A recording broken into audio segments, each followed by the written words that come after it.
Josue Kapitulo 2. Ang pananampalataya ni Rahab.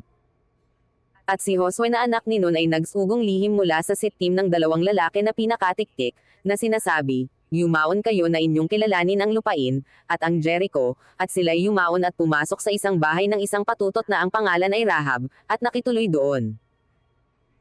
At ito'y nasaysay sa hari sa Jericho, na sinasabi, "Narito, may mga lalaki, sa mga anak ni Israel na pumasok dito ngayong gabi upang kilalanin ang lupain."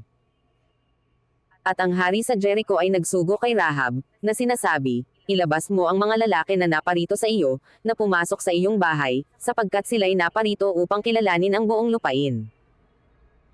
At ipinagsama ng babae ang dalawang lalaki at ikinubli, at sinabi niya, "Oo, ang mga lalaki ay naparito sa akin, ngunit hindi ko talastas kung sila'y taga saan." At nangyari, sa may oras ng pagsasara ng pintuang bayan, nang madilim na ang mga lalaki ay lumabas, hindi ko talastas kung saan naparoon ang mga lalaking yaon, habulin ninyong madali sila, sapagkat inyo silang aabutan.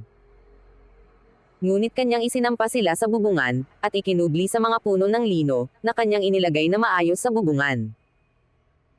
At hinabol ng mga tao sila sa daan na patungo sa Jordan hanggang sa mga tawiran, at pagkalabas ng humabol sa kanila, ay kanilang sinarhan ang pintuang bayan. At bago sila nahiga, ay sinampa niya sila sa bubungan. At sinabi niya sa mga lalaki, "Talastas ko na ibinigay sa inyo ng Panginoon ang lupain, at dinatnan kami ng pangangilabot sa inyo at ang lahat na nananahan sa lupain ay nauupos sa harap ninyo. Sapagkat aming nabalitaan kung paanong tinuyo ng Panginoon ang tubig sa dagat na mapula sa harap ninyo, nang kayo'y lumabas sa Ehipto, at kung ano ang inyong ginawa sa dalawang hari ng mga Amorreo, na nangasa dako roon ng Jordan, kay Sehon at kay Og, na inyong lubos na pinuksa. At pagkabalita namin, ay nanglumo ang aming puso, ni walang diwa na naiwan sa kanino mang tao, dahil sa inyo, sapagkat ang Panginoon ninyong Diyos, ay siyang Diyos sa langit sa itaas, at sa lupa sa ibaba. Ngayon nga, isinasamo ko sa inyo, sumumpa kayo sa akin sa pangalan ng Panginoon, na kung paanong ako'y nagmagandang loob sa inyo ay magmamagandang loob naman kayo sa sangbahayan ng aking magulang, at bibigyan ninyo ako ng tunay na tanda. At inyong ililigtas na buhay ang aking ama, at ang aking ina, at ang aking mga kapatid na lalaki at babae, at ang lahat nilang tinatangkilik, at inyong ililigtas ang aming mga buhay sa kamatayan." At sinabi ng mga lalaki sa kanya, "Ang aming buhay ay ilalagak namin sa inyo, kung hindi ninyo ihahayag itong aming pakay, at mangyayari, na pagka ibinigay sa amin ng Panginoon ang lupain, kami ay magmamagandang loob at magtatapat sa inyo."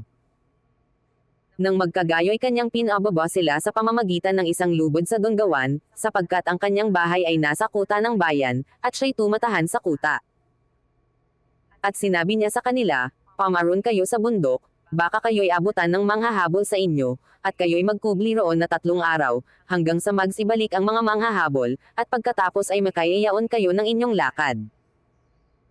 At sinabi ng mga lalaki sa kanya, "Kami ay hindi magpapakasala sa sumpang ito, na iyong ipinasumpa sa amin. Narito, pagka kami ay pumasok sa lupain, ay iyong itatali itong panaling pula sa Dunggawan na iyong pinagpababaan sa amin, at iyong pipisanan sa iyo sa loob ng bahay ang iyong ama, at ang iyong ina, at ang iyong mga kapatid, at ang buong sangbahayan ng iyong ama.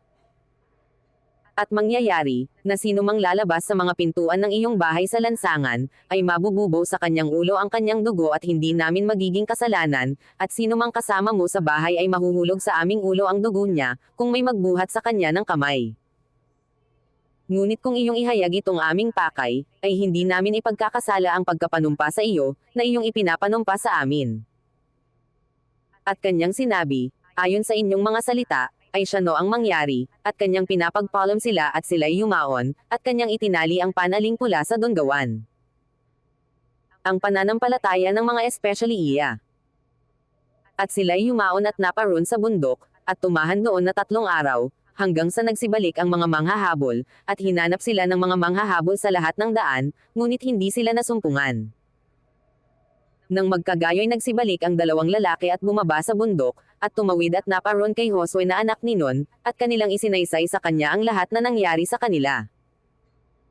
At kanilang sinabi kay Josue, "Tunay na ibinigay ng Panginoon sa ating mga kamay ang buong lupain, at bukod dito'y nangliliit ang lahat na nananahan sa lupain sa harap natin.